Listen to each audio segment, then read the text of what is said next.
Ya, mungkin saya buka ya teman-teman. Assalamualaikum warahmatullahi wabarakatuh. Selamat malam semuanya. Kembali lagi di Discover Advantage Tutoring. Di sini kita bakal bahas tentang kimia analitik. Nah, di sini kita udah ada pentutornya, yaitu Anissa Nur Hariska, di mana dia bakal ngebahas tentang kimia analitik, di mana kita bakal ngebahas mulai dari gravimetri, terus ketepatan ketelitian. Nah, nanti bakal dibahas sama Anissa di sini. Jadi, kalau teman-teman mau bertanya ataupun mau menyampaikan pendapat, jadi mohon ya dibantu Anisanya. Kita bikin forum ini lebih hidup aja. Oke? Silakan Anissa dimulai. Bentar. Assalamualaikum warahmatullahi wabarakatuh. Teman-teman, benar nggak sih suaranya? Waalaikumsalam warahmatullahi wabarakatuh. Jadi di sini bakal nge-review lagi materi dari pertama kali pertemuan perkuliahan sampai minggu ini terakhir untuk menjelang UTS minggu depan. Jadi informasi dari Prof. sendiri itu materi yang bakal diujikan buat UTS itu ada analisis kimia, mulai dari gravimetri, cara penguapan dan juga gravimetri cara pengendapan dan gravimetri cara elektrogravimetri.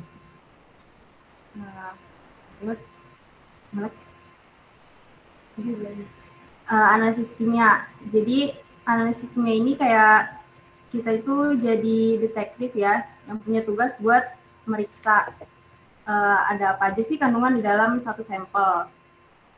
Ada dua jenis cara ketika kita menganalisis kimia. Yang pertama itu analisis kualitatif. Kalau bisa disebut juga kayak detektif apa, kayak tugasnya itu kita tuh cuma perlu tahu ada apa aja sih di dalam sampel ini gitu. Contoh misalnya teman-teman mau nyicip kue, nah teman-teman mau nemuin nih ada rasa coklat sama rasa vanila. Nah, teman-teman nggak perlu tahu seberapa banyak masing-masing rasa itu. Cukup tahu ada apa aja sih rasa di dalam kue itu. Nah, untuk yang kedua ini ada analisis kuantitatif. Tugas setelah tahu jenisnya, teman-teman ini perlu tahu seberapa banyak kandungan yang ada di dalam sampel itu. Misalnya, teman-teman ada 70% dari kue itu adalah coklat dan 30% itu sisanya adalah vanila. Jadi teman-teman mengukur jumlahnya. Intinya itu kuantitatif fokus ke jumlah atau kadar bahan yang ada. Gitu teman-teman.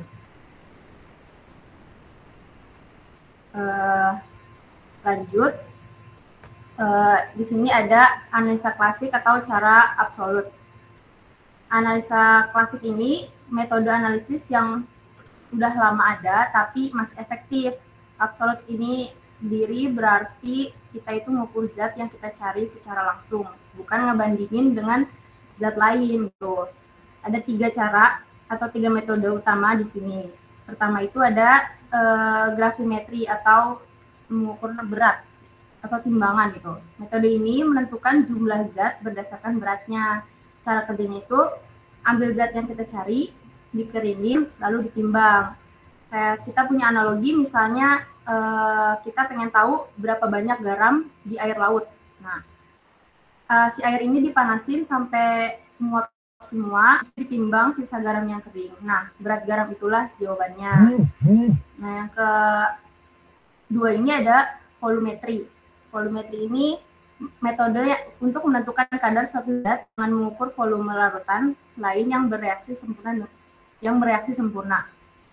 Cara kerjanya ini dengan menambahkan larutan standar sudah diketahui konsentrasinya ke sampel sampai reaksi selesai. Proses ini biasa disebut juga titrasi ya teman-teman. Nah, habis itu yang ketiga ini ada proses ekstraksi atau proses pemisahan satu atau beberapa elemen dari suatu campuran. Nah, metode ini memisahkan satu atau beberapa komponen dari campuran menggunakan pelarut berdasarkan perbedaan kelarutannya. Habis itu cara kerjanya ini menggunakan pelarut atau cairan khusus untuk narik zat yang kita yang kita inginkan itu keluar dari campurannya.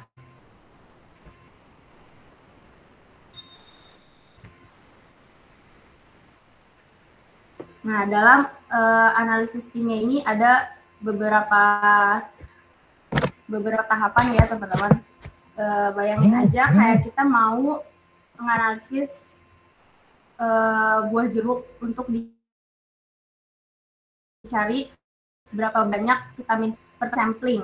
Sampling ini mengambil sampel. Nah, kita ini nggak mungkin nganalisis jeruk ini yang ada di nganalisis semua jeruk ini yang ada di pasar. Teman-teman cukup ngambil beberapa buah jeruk sebagai perwakilan sampel untuk diteliti. Nah, pemilihan sampel ini harus dilakukan dengan hati-hati agar si jeruk yang kita ambil benar-benar mewakili kualitas dari semua jeruk secara keseluruhan. Yang kedua ini ada pengobahan analit ke dalam bentuk yang sesuai dengan pengukuran.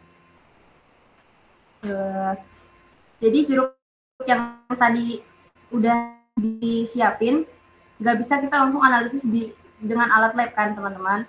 Jadi kita harus mengekstraksinya dulu, habis itu dihancurin dulu daging buahnya, terus dilarutin ke dalam cairan-cairan diukur sama si alat. Nah, habis itu yang ketiga caranya yaitu ada pemisahan bahan-bahan pengganggu.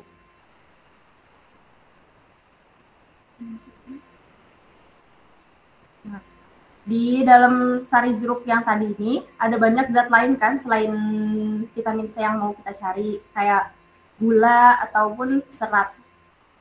Nah, zat-zat ini bisa ngeganggu pengukuran yang ada di alat nanti. Jadi kita harus misahin dulu, misalnya dengan cara penyaringan atau menggunakan teknik khusus. Nah, habis itu yang keempat ada pengukuran menggunakan alat lab. Nah, setelah sampel ini udah siap, kita gunain alat lab yang canggih lah, misalnya kayak spektrofotometer untuk mengukur jumlah vitamin C yang ada. Yang terakhir itu dan interpretasi data. Perhitungan ini nantinya akan berupa angka yang didapat dari si alat lab tersebut. Jadi kita harus menghitung data tersebut, terus mengolahnya dengan rumus, lalu membuat kesimpulan. Misalnya ternyata satu buah jeruk ini rata-ratanya mengandung sekian miligram vitamin C gitu. Jadi ini kayak nulis laporan berdasarkan semua data yang sudah kita kumpulkan dari awal.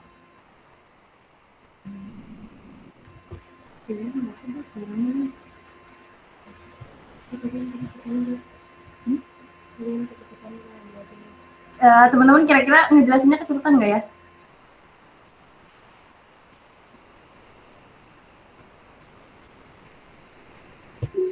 Enggak kok. Aman nih. Aman aja kan? Aman. Oke. Nah, selanjutnya ini ada kesalahan dan perlakuan data. Pas kita ngelakuin percobaan di lab,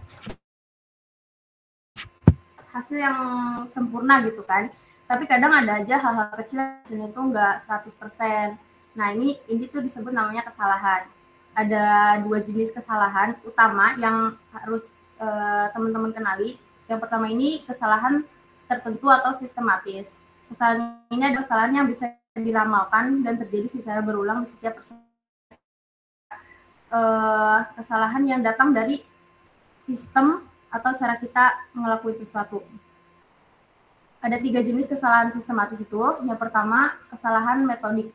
Kesalahan metodik ini kesalahan yang berasal dari metode atau cara kerja yang salah. Misalnya kayak teman-teman mau bikin kue pakai resep. Nah, resepnya itu salah gitu loh, dari sananya salah. Nah, otomatis si kue yang kita buat pun hasilnya nggak akan enak, nggak akan jadi gitu. Yang kedua ini kesalahan operatif. Nah, kesalahan operatif ini kesalahan yang berasal dari orang yang melakukan percobaan gitu. Misalnya kayak teman-teman nggak teliti dari ngebaca alatnya atau perhitungannya gitu. Nah, yang ketiga ini ada kesalahan instrumen. Kesalahan instrumen ini kesalahan yang berasal dari alat yang rusak atau nggak akurat. Gitu. Kayak misalnya alat-alat yang belum dikalibrasi. Nah, selanjutnya ini yang kedua ada kesalahan tak tentu. Kesalahan tak tentu ini adalah kesalahan yang nggak bisa diramalin dari nilainya yang berubah-ubah setiap kali percobaan diulang.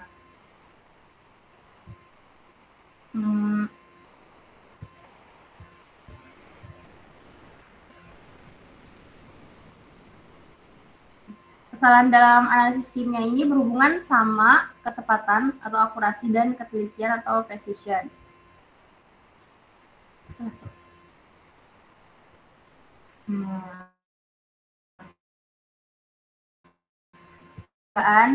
Di lab, kita itu harus mastiin hasilnya bisa dipercayakan ya. Nah, ada dua hal penting yang harus kita pahami, yaitu ketepatan dan ketelitian. Nah, ketepatan ini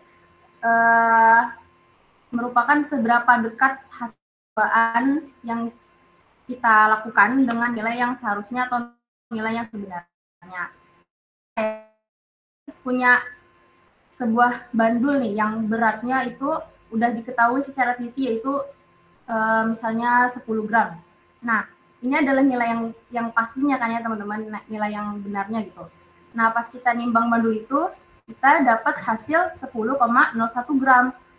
Nah, karena hasil ini sangat dekat dengan nilai yang benar, maka bisa disimpulin pengukuran kita itu memiliki ketepatan yang tinggi gitu. Nah, yang kedua ini ada ketelitian. Ketelitian ini adalah seberapa konsisten hasil percobaan kita saat diulang berkali-kali dengan cara yang sama. Nah, misalnya kayak sekarang kita nimbang bandul yang sama sebanyak 5 kali. Kan tadi data yang di hasil yang benarnya itu kan 10 gram ya teman-teman. Nah, misalnya bandul sama sebanyak 5 kali dan semua hasilnya itu 9,81 gram, 9,80 gram, 9,81 gram, 9,82 gram, atau 9,83 gram. Meskipun hasilnya jauh dari 10 gram, yang artinya nggak tepat, tapi semua hasil itu sangat dekat atau satu sama lain. Sangat dekat dengan satu sama lain. Nah, ini artinya pengukuran kita itu teliti atau konsisten. Jadi dalam setiap percobaan itu idealnya kita pengen mencapai ketepatan dan ketelitian yang tinggi. Artinya hasil percobaan kita harus dekat dengan nilai yang benar dan juga konsisten saat kita ulang-ulang gitu percobaannya.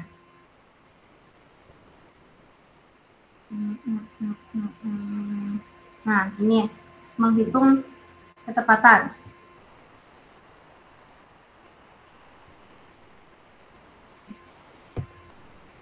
Menghitung ketepatan ini bisa diukur dengan dua cara, yaitu kesalahan absolut dan kesalahan relatif.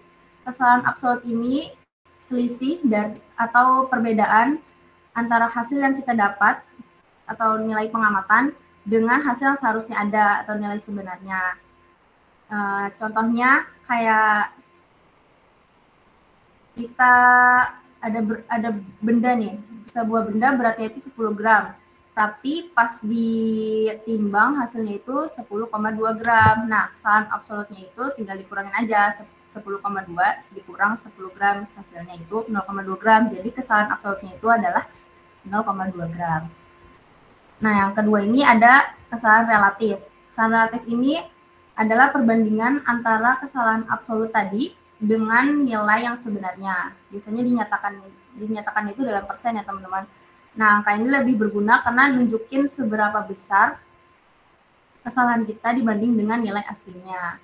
Sama seperti contoh ini, misalnya seorang analis menemukan harga 23,50% besi dalam suatu sampel, sedangkan kadar yang sebenarnya itu adalah 23,40%.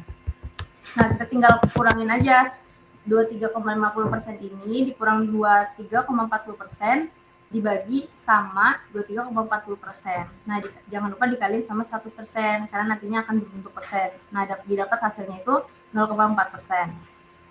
Nah, sebuah analisis ini masih dianggap tepat jika kesalahan relatifnya nggak terlalu gede gitu, nggak terlalu besar. Biasanya rentang kesalahan itu yang masih bisa diterima 0% sampai 2,5%. Kalau kesalahan teman-teman masih di dalam rentang ini, berarti percobaan teman-teman itu berhasil dengan baik.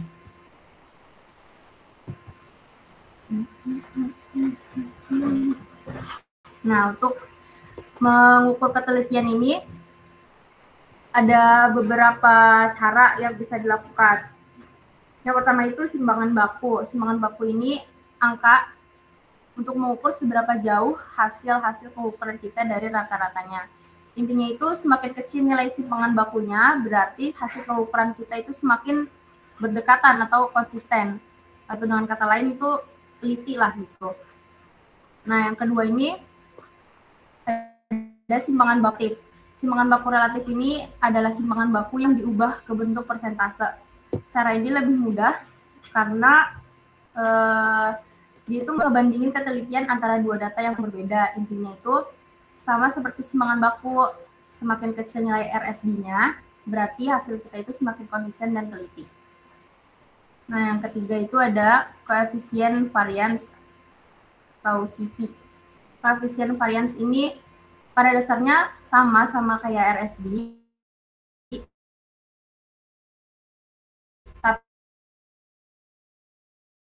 tapi biasanya itu adalah RSD dikali 100%. Angka ini berguna banget sih jika teman-teman dapat nilai CV yang sangat kecil, misalnya kurang dari 0,5%.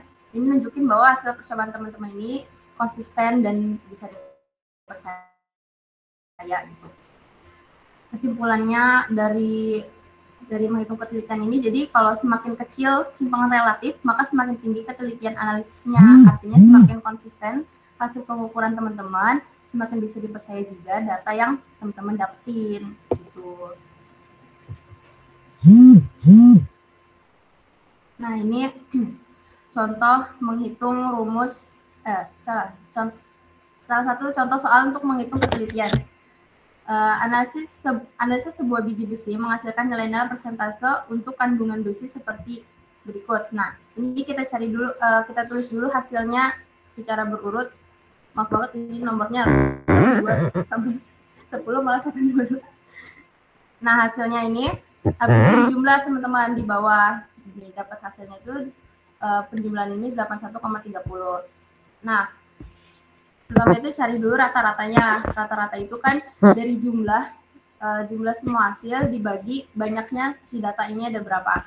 Nah, jadi 81,30 ini dibagi sama 10 karena datanya ada 10, didapetin 8,13. Nah, habis itu kita cari standar deviasinya. Standar deviasinya itu didapat dari, kita cari dulu si rata-rata, si hasil dari data ini dikurang sama si rata-ratanya. Kayak 8,11 dikurang 8,13, 8,18 dikurang 8,13 sampai seterusnya sampai bawah. Nah, habis itu dicari dari si hasil dikurang rata-rata ini dipangkatin 2. Nah, didapetin hasil yang ada di tabel paling kanan ini ya teman-teman. Nah, habis itu udah didapetin rata-ratanya, kita jumlah rata-rata itu di paling bawah, didapatkan hasil 0,0182. Nah, standar deviasinya itu rumusnya akar dari jumlah rata-rata ini dibagi sama si banyaknya data dikurangi 1. Nah, banyak datanya ini kan 10. Nah, dikurangi 1 jadi 9. Nah, didapetin hasil standar deviasinya itu kurang lebih 0,044. Habis itu dicari lagi standar deviasi atau CV-nya ini. Koefisien varians ya teman-teman. Maaf. Harusnya ini koefisien varians. Dari rumusnya ini dari standar deviasi dikali 100 dibagi sama si rata-ratanya. Jadi didapetin hasil 0,5. Ini masih dikatakan sampai 0,25% atau 0,5%. Jadi hasil yang kita dapat ini masih bisa dikatakan teliti.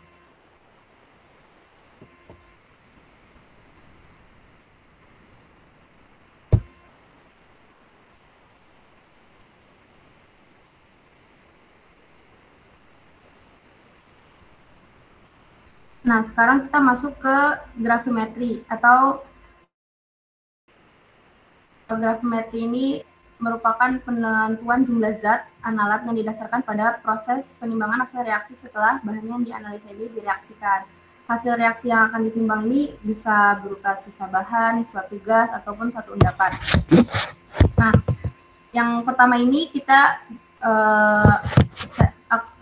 saya akan menjelaskan mengenai cara evolusi atau penguapan. Metode ini merupakan salah satu cara di gravimetri di mana kita misahin zat yang kita cari dengan cara diuapkan gitu. Ada dua pendekatan dalam metode ini. Yang pertama itu cara langsung. Jadi cara ini itu massa analit ini diukur secara langsung setelah dipisahin dari si sampel. Contohnya itu kayak pada penentuan air. Nah, ini dipanasin sampai uap, ya kan? Nah, uap air tersebut nanti menggunakan perangkap yang sebelumnya itu udah ditimbang gitu si tabung itu. Nah, kenaikan massa perangkap penyerap ini diukur secara langsung. Nah, yang kedua ini cara tidak langsung. Intinya ini kayak kita mengukur berat zat yang menguap secara nggak langsung, yaitu dari selisih berat awal dan berat akhir. Nah, contohnya kayak sama kayak penentuan air tadi, tapi ini kayak sampel makanan ditimbang, lalu dipanaskan dalam oven untuk airnya diuapin. Nah, massa sampel yang tersisa ini ditimbang. Nah, selisih massa dari awal ke akhir ini nantinya dia bakal nunjukin kalau itu tuh kadar yang hilang gitu.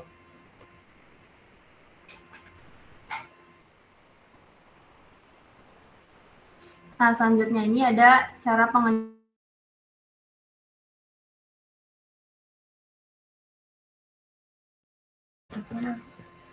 pengendapan ini prinsipnya itu mengubah bentuk zat gitu ya teman-teman. Intinya tuh kayak kita mengubah zat yang awalnya cair jadi padat gitu. Kayak kita pakai analogi, misalnya teman-teman pengen tahu berapa banyak bubuk kopi di satu botol minuman kopi gitu. Nah, minuman itu kan bentuknya cair ya. Nah, teman-teman bisa nambahin bahan kimia lain yang membuat si bubuk ini bakalan menggumpal dan mengendap menjadi padatan yang ada di dasar gelas gitu. Setelah itu, jadi kita bisa misahin dan nimbang gumpalan kopi pada tadi. Yang tadinya bercampur dengan si air karena bentuk awalnya itu cairan kan. Nah, tahapan analisanya itu pertama sampel itu ditimbang, sampel yang akan diukur misalnya air kopi tadi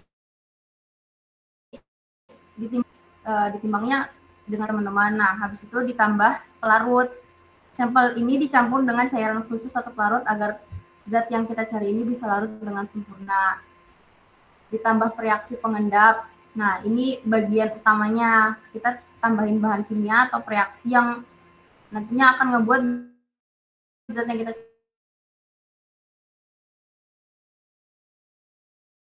cari itu berubah menjadi gumpalan padat atau endapan.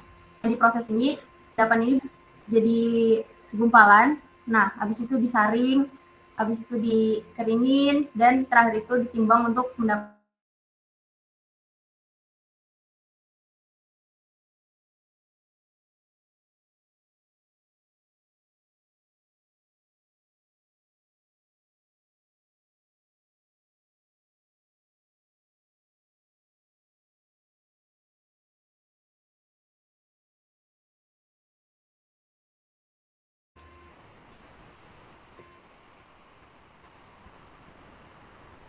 Nah, ini contoh soal menghitung kadar pada suatu sampel. yang kemarin ya. Ini tugas yang kemarin teman-teman. Jadi konsentrasi arsenik dalam insektisida dapat ditentukan secara gravimetri dengan pengendapan sebagai MgNH4 ASO4. Endapan ini dibakar dan ditimbang sebagai Mg2 AS2O7. Nah, tentukan persen berat per berat AS2 sampai insektisida yang menghasilkan 106,5 mg Mg2 Nah, dari soal ini diketahui sampel AS2O3 ini 1,627 gram. Atau bisa ini tuh merupakan si C ya teman-teman. Nah, Mg2S2O7 ini beratnya di sini 106,5 mg atau dirubah ke gram itu jadi 0,1065 gram. Nah, ini tuh merupakan berat endapannya kalau AS2O3 ini berat sampel. Nah, yang ditanya itu persen berat per berat dari AS2O3 dalam 1,627 gram sampel. 1,627 gram sampai insektisida yang menghasilkan 106,5 mg Mg2 AS2O7. Jadi yang kita cari itu B-nya ya teman-teman. Nah, rumusnya ini cara mencari berat si sampelnya ini itu berat molekul AS2O3 dibagi sama berat molekul Mg2 AS2O7. Nah, AS2O3 ini kan kita cari. Nah, endapannya itu Mg2 AS2O7. Nah, dikali sama berat si endapannya, yaitu 0,1065 gram ya. Terus habis itu dicari AR dari masing-masing molekulnya ini. Kayak dari AS itu AR-nya ada 4,922. Nah, jangan lupa ini dikali sama masing-masing atom yang ada di molekul tersebut. Ya, AS ini ada 2, berarti 74,922 dikali 2. Kayak ini. O-nya ini ada 3, berarti 3 dikali 16. 16 ini AR dari si O. Nah, habis dijumlahin semuanya, didapat 197,844 per 310,464 dikali sama si berat endapan tadi 0,1065. Didapat 0,0678. Rumus dari persen berat per berat ini sama dengan berat endapan per berat si AS2O3 tadi dikali sama 100%. Nah, didapat hasilnya itu 4,167%. Jadi itu hasilnya. Itu. Apakah ada yang ditanya? Ada yang mau ditanya?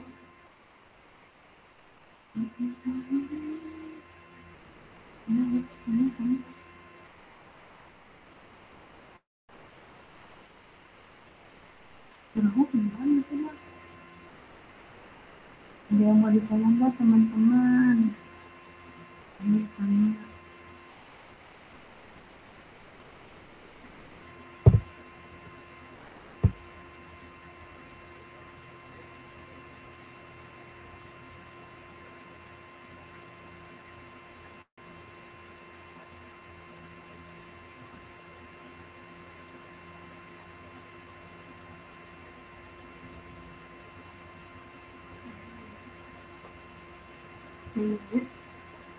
Ya udah, kita lanjut aja ya. Nah, ini materi terakhir yaitu yang baru disampaikan minggu ini. Gravimetri, cara elektrogravimetri.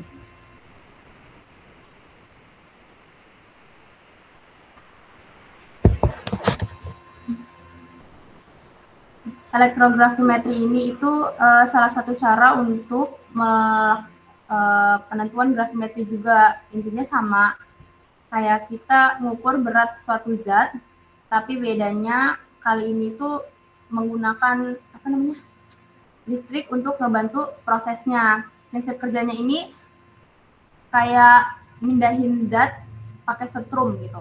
Tujuannya itu kita gunain listrik ini untuk maksa si zatnya ini, misalnya tembaga gitu ya, untuk nempel ke sebuah lempengan logam. Analoginya itu misalnya kayak teman-teman punya air yang ngandung zat besi.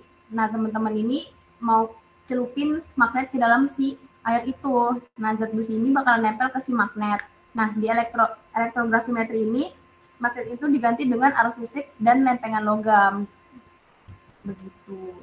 Cara kerjanya ini ya juga ada gambar di sini.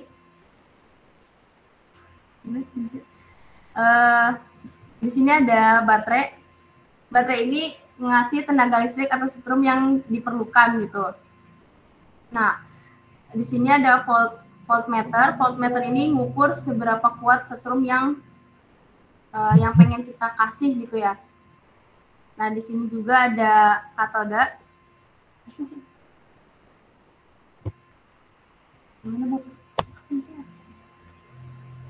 Katoda platina ini lempengan logam kayak magnet lah gitu, yang bisa narik zat yang pengen kita cari. Nah, kalau anoda ini lempengan lain yang ngebantu ngalirin listrik. Nanti di sini dia bakal ngebantu ngalirin listrik. Nah, habis listrik dialirin ini, zat yang kita cari, kayak tadi misalnya tembaga gitu, bakal nempel di katoda. Kita tinggal nimbang katoda tersebut sebelum dan sesudah percobaan untuk tahu seberapa banyak tembaga yang nempel.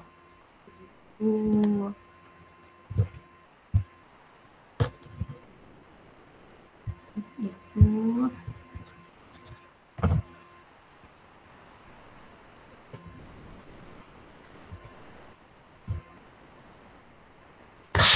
di sini ada aplikasi elektrografimetri ya kan.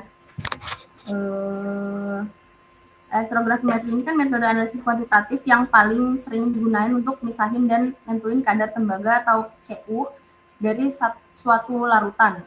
Proses ini manfaatin aliran listrik buat ngedapin ion logam pada sebuah elektroda. Reaksi yang terjadi itu selama proses di dalam katoda ini, ion tembaga Cu2+ nerima dua elektron dan ngalamin reduksi ya, sehingga berubah menjadi tembaga Cu. Sehingga berubah menjadi tembaga Cu padat yang nempel pada permukaan si katoda. Reaksi yang terjadi itu Cu2+ ditambah 2 elektron jadi padatan Cu. Nah, di anodanya ini molekul air H2O dioksidasi, terus habis itu dia ngasilin setengah O2, ion hidrogen 2H+, dan ngelepasin 2 elektron. Ini ngelepasin 2 elektron. Nah, reaksi yang terjadi jadinya itu H2O menjadi setengah O2 ditambah 2H+. Nah, reaksi total yang terjadi itu Cu2+ ditambah H2O ditambah 2H+. Ini harusnya pokoknya reaksi totalnya itu harusnya Cu2+ ditambah H2O menjadi Cu plus setengah O2 ditambah 2H+. Gitu. Sorry.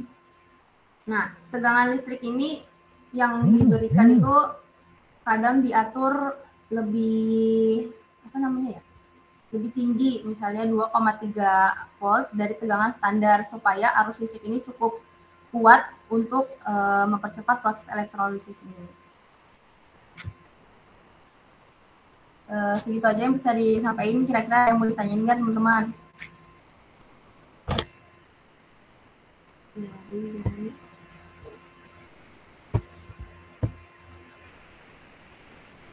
Ini siapa yang mau tanya?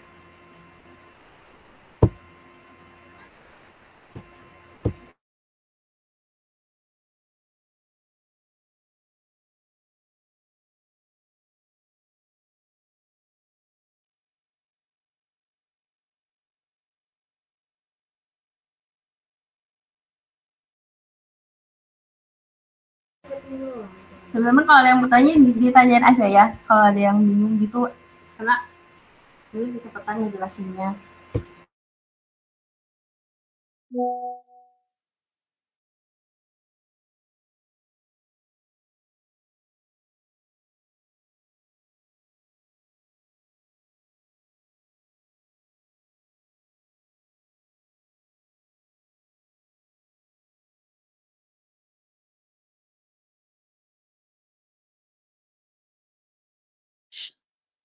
Ayo teman-teman, ada yang ingin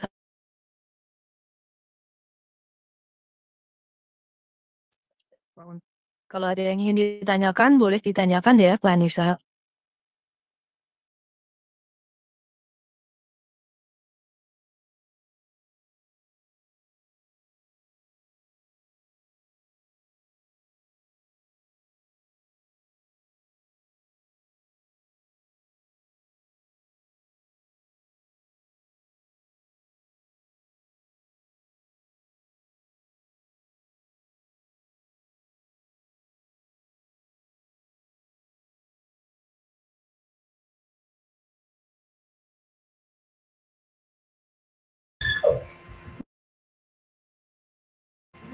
Kalau teman-teman ada yang mau nanya di luar dari ini juga boleh, karena aku sendiri ngambil materi ini ngambil inti-intinya aja. Kalau semua dimasukin kebanyakan gitu, yang nggak ada di sini juga boleh ditanyain aja, silahkan.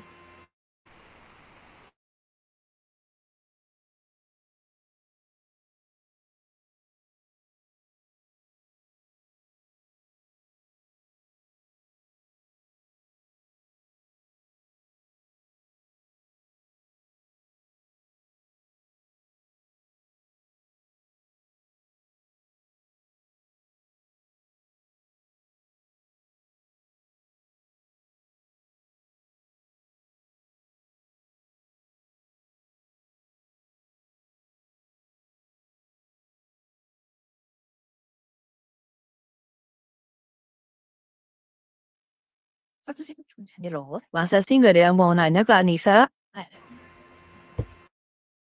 Iya nih, ayo teman-teman tanya, teman-teman.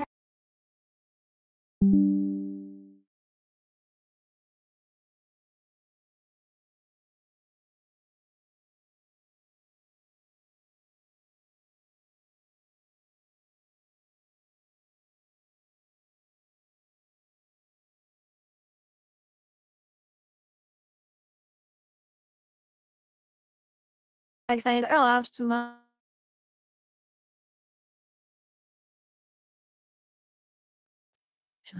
dari Anissanya sendiri ada yang mau ditambahin lagi nggak?